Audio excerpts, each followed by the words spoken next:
Yeah, I'll tell you what, it was a good practice today, and I think that these morning practices are great for our team because we come out with a lot of energy and a lot of focus, and this is how we do it during school. Then it gives them the rest of the day to focus on their studies and tutoring and their mentors and things like that, and then we come back in the afternoon for meetings. But I think they like the morning practices. I like them, and I thought today was extremely productive. We're getting ready to play a very good Utah team, very tough, physical, disciplined, coming off of a difficult loss at home, so I know they'll have their neck up, and it'll be a great challenge. But I mean, one thing for us is to be able to get back home.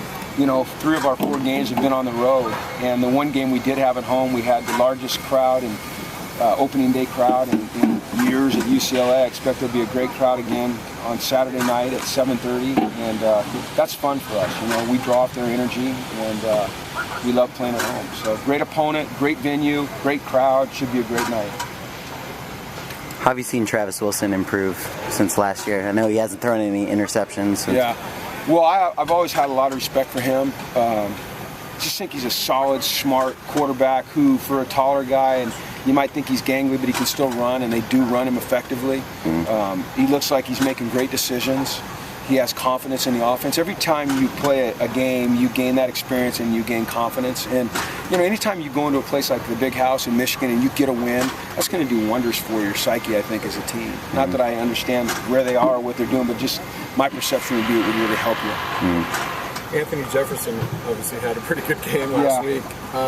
Is he going to be playing a little bit more corner, and what does he bring to that position as opposed to safety? He's got great versatility, first of all, and you're right, because he played all over the field. He played right corner, left corner, he played both safeties. He didn't play any nickel, and he played very, very well.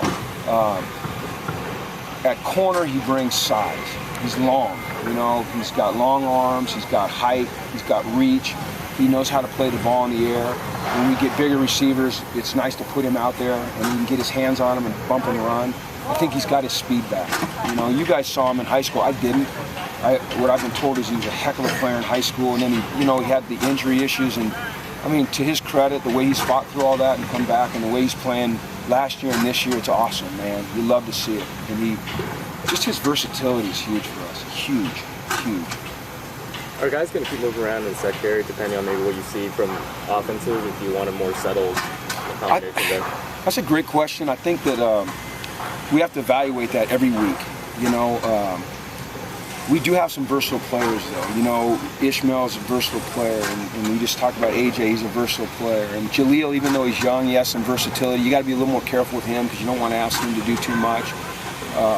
But we're always going to look for the best matchup. It's almost like on offense. On offense, you're trying to find the best matchup, and so you can formation people and put receivers in different spots.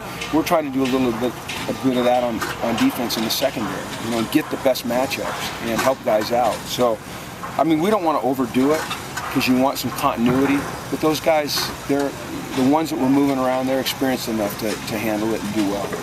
Is it easier to play up strengths and weaknesses in the secondary when you move those guys around like that?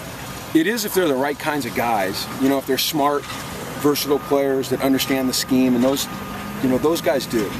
I'm talking specifically about, Ish and AJ. Right. They just have a great feel for playing the different positions. I mean, Ishmael plays really not 3 different positions. He plays safety, he plays nickel, and he plays corner, and return end. So, but he's got a great feel. What went into Alex Van Dyke playing last week? What was the thought process? The way he's practiced, he's really made a jump. Early on, he looked really good. Then, like a lot of young guys, he hit a little bit of a lull.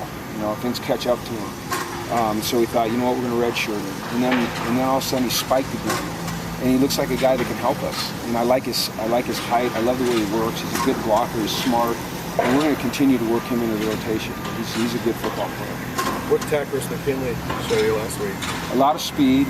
Obviously his inexperience showed up. He didn't know whether to get a 3-point or a 2-point at times, But that kickoff he ran down on and blew the guy up, that drew oohs and ahs from the team. A real willingness to learn. I mean, he really wants to be a good player, and he's got something that nobody can coach, and that's just that raw burst, explosiveness, and speed off the edge. We need that. We're missing that right now. How do you evaluate the pass rush to this point in the season? It needs to improve. You know, it needs to improve. We need to win more one-on-one battles. We need to do a better job of creating for those guys and putting them in positions to rush when we know it's going to be a pass. But it just needs to improve. You know, I mean, our defensive play needs to improve. So, and it will. We're working hard at it. What's the status of Kenny Orgiotti? Kenny is going to have a procedure this morning. He hurt his knee. Thought it was a bruise. It might be something minor, it might be something major. They won't know until they go in there. So he's headed over there to get that done. I'll let you guys know. I'm keeping my fingers crossed that it's just something minor, and maybe he misses this game and he's back next week. But I won't know until they go in and get a look at it. I know we saw Alex in the boot. Yeah, I think he'll be all right. You know, he's a tough guy. He loves to play. His position doesn't demand a tremendous amount of change of direction, and you know, we're just doing that as a precaution right now. Was it the ankle that he? Yeah, he just rolled his ankle. The way he ran off the field, you would never have known, because he sprinted off the field, and I had no idea what was wrong with him until later. So we kind of tweaked his ankle a little bit, but I think he should be okay. I hope he's okay. You guys have been holding opponents to under 20 points a game. What have you seen out of the defense so far? Well, just like last year, physical,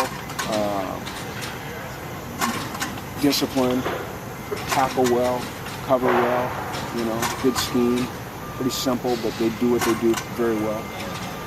What's the biggest difference between Ish now and Ish, you know, a year or 2 years ago? He's always had confidence in himself, but now I think it's like real deep-rooted confidence. And I think that's because he's made plays, he understands the system, and his work ethic is unbelievable, you know, out of practice. Like, the reason that he makes those plays in games is because, number one, he's got talent, number two, he understands the scheme, but number three, he comes out here at practice, and he makes those plays in practice. He hates it when the ball gets caught on him in practice, so he competes every single second of every day, and then it shows up on Saturdays. All right, thanks, guys. Okay. All right, thanks.